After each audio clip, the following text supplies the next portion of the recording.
साथियों नमस्कार।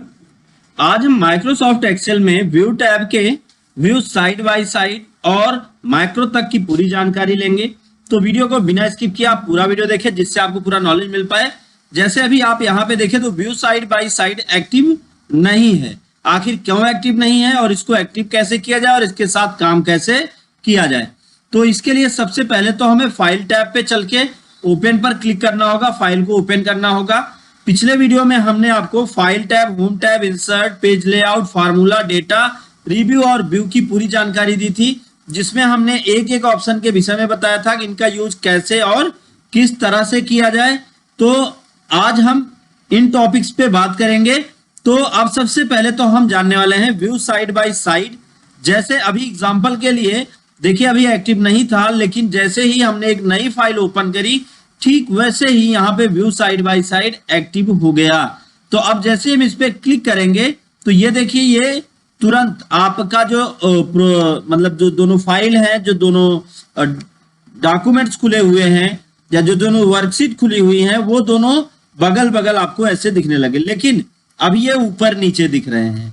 अगर इन्हें हम इस तरह से देखना चाहते हैं कि जैसे रीसेट पोजीशन, तो रीसेट पोजीशन, अगर हम यहाँ पे इनको फिर से नॉर्मल करना चाहते हैं तो नॉर्मल कर दें, और व्यू साइड बाय साइड करेंगे तो दोनों बगल बगल आपको दिखाई पड़ेंगी।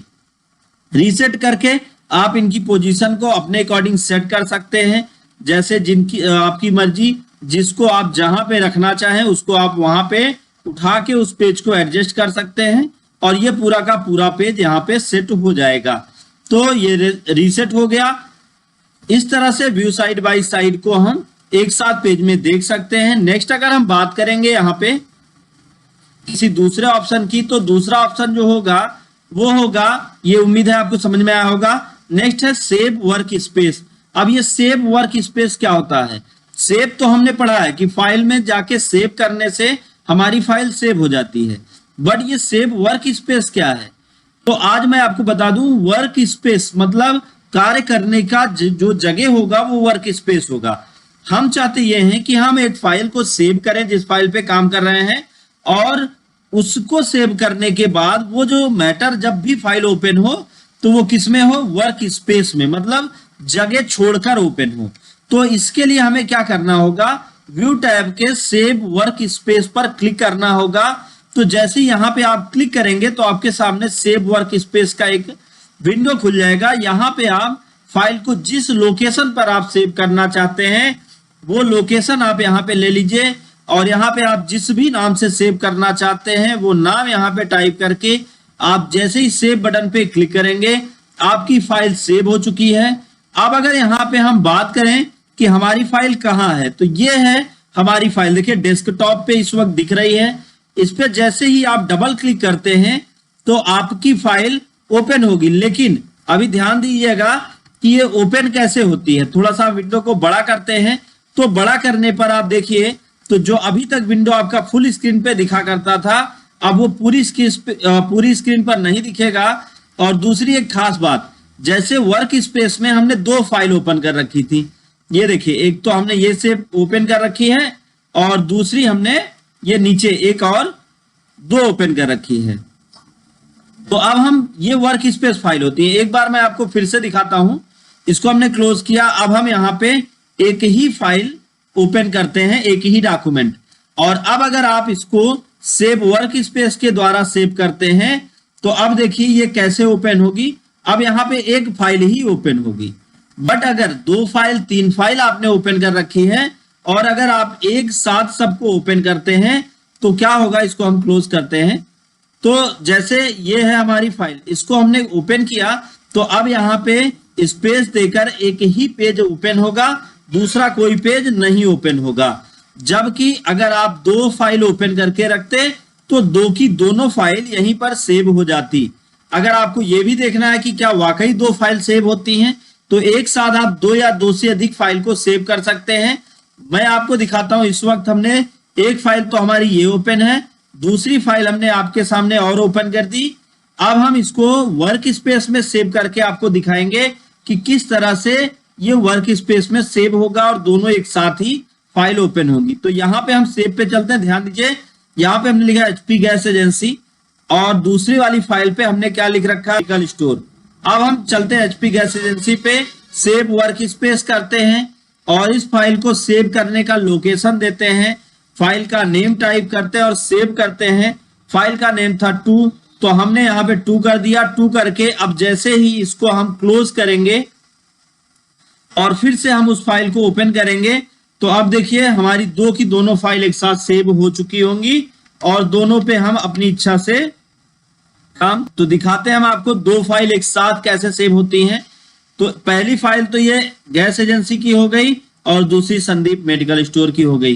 तो माइक्रोसॉफ्ट एक्सेल में एक साथ बहुत ही आसानी के साथ आप 2 फाइल को सेव कर सकते हैं। यह है पावर ऑफ वर्क स्पेस। अब हम बात करें स्विच विंडो। जैसे आपने 2 विंडो 3 विंडो ओपन कर रखा है तो आप अभी इसके लिए यहां पे जाते हैं नीचे टास्क बार पर, तो यहां जाने की जरूरत नहीं, आपको स्विच विंडो करना है। तो जो भी फाइल्स पे आप क्लिक कर देंगे वो विंडो आपके सामने दिखने लगेगा। तो ये तो हो गया स्विच विंडो। नेक्स्ट हम बात करेंगे मैक्रोज की। मैक्रोज होता क्या है और इसका यूज क्या होता है और इसका यूज करें तो करें कैसे। सबसे पहला व्यू मैक्रोज। व्यू मैक्रोज का मतलब अगर इसमें कोई मैक्रो बना हुआ है तो वो मैक्रो कैसे यहाँ पे ओपन हो, कैसे रन हो, कौन सा बना हुआ है, ये सारा डिटेल यहाँ पे आपको दिखेगा। अब मैक्रो का यूज कैसे करें। कभी कभी क्या होता है कि हम लोगों को ऐसी शॉर्टकीज बनानी होती हैं जिनको प्रेस करके हम अपने काम को आसानी से कर पाते हैं। तो यहाँ पे आपको रिकॉर्ड मैक्रो करना है। यहाँ पे हम शॉर्टकी देखते हैं, जैसे कंट्रोल के साथ 5 दबाएं, कंट्रोल के साथ 5 दबाएं तो दिस वर्कबुक या न्यू वर्कबुक या पर्सनल माइक्रो वर्कबुक, नहीं दिस वर्कबुक। अब हम ओके करते हैं। ओके करके जैसे ही यहाँ पे शॉर्टकट लेटर होगा। मान लीजिए कंट्रोल के साथ हमने दबा दिया P, तो कंट्रोल के साथ अभी P होता था प्रिंट, लेकिन अब यहाँ पे चेंज हो जाएगा। जैसे हमने कंट्रोल के साथ P बना लिया और इसको सेलेक्ट करके हमने डिलीट कर दिया और डिलीट करने के बाद फिर अब हम आते हैं रिकॉर्डिंग को स्टॉप करते हैं। स्टॉप करने के बाद यदि अगर कोई व्यक्ति, अब यहाँ पे जो हमारा कंटेंट था उसको वापस लाते हैं, यदि अगर कोई व्यक्ति कंट्रोल के साथ P दबाएगा तो ऑटोमेटिक वो मैटर सेलेक्ट होकर डिलीट हो जाएगा। ये बहुत ही आसानी के साथ मैक्रो को क्रिएट कर सकते हैं और मैक्रो को रन भी आप कर सकते हैं बहुत आसानी के साथ। रन कैसे होगा, रन करने का तरीका मैं आपको बताता हूं। रन करने का बहुत सिंपल सा तरीका है। मैं फिर से फाइल को पहले ओपन कर लूं। रन करने का बहुत आसान तरीका होगा। करना क्या है, आपको यहाँ पे मैक्रोज पे आना है, व्यू मैक्रो करना है। यहाँ पे आपको जैसे मैक्रो हमने डिलीट कर दिया है, अगर यहाँ पे हम दूसरी मैक्रो बनाना चाहें, मान लीजिए कि प्रिंट का कोई मैक्रो बनाना चाहते हैं, नहीं तो प्रिंट का ऑलरेडी बना है, रिकॉर्ड मैक्रो करते हैं और यहाँ पे हम कर देते हैं कंट्रोल के साथ R और फिर उसके बाद कुछ अगर डिस्क्रिप्शन लिखना है तो लिख दीजिए। अब आप जो भी करेंगे, मान लीजिए हम चाहते हैं ये कॉपी हो जाए तो इसको सेलेक्ट करिए और कॉपी कर लीजिए करके फिर आप अगर पेस्ट भी करना चाहते हैं तो आप पेस्ट भी कर सकते हैं। अगर पेस्ट नहीं करना चाहते तो कॉपी कर लीजिए। अब स्टॉप रिकॉर्डिंग करते हैं और जैसे ही यहाँ पे व्यू मैक्रो करके मैक्रो को रन करेंगे तो जो हमने कॉपी किया था वो सभी यहाँ पे काम करने लगेगा। तो इस तरह से आप एक एक मैटर को बहुत आसानी के साथ तैयार कर सकते हैं और उनमें आप डिटेल्स को फिल करके और अपनी इच्छा से आप यूज भी कर सकते हैं। तो उम्मीद है आपको मैक्रोज भी समझ में आया होगा। नेक्स्ट वीडियो में हम आपसे बात करने वाले हैं आगे के इसके ऑप्शंस के विषय में और इसमें बहुत सारे और वीडियोस हम आपको बना के देने वाले हैं। तो आज का वीडियो बस यहीं तक। अगर आपको हमारा वीडियो अच्छा लगा हो, नॉलेजफुल रहा हो वीडियो आपके लिए, तो वीडियो को लाइक करें, ज्यादा से ज्यादा लोगों तक शेयर करें ताकि उनको भी नॉलेज मिल पाए। दोस्तों thank you so much video को अंत तक देखने के लिए।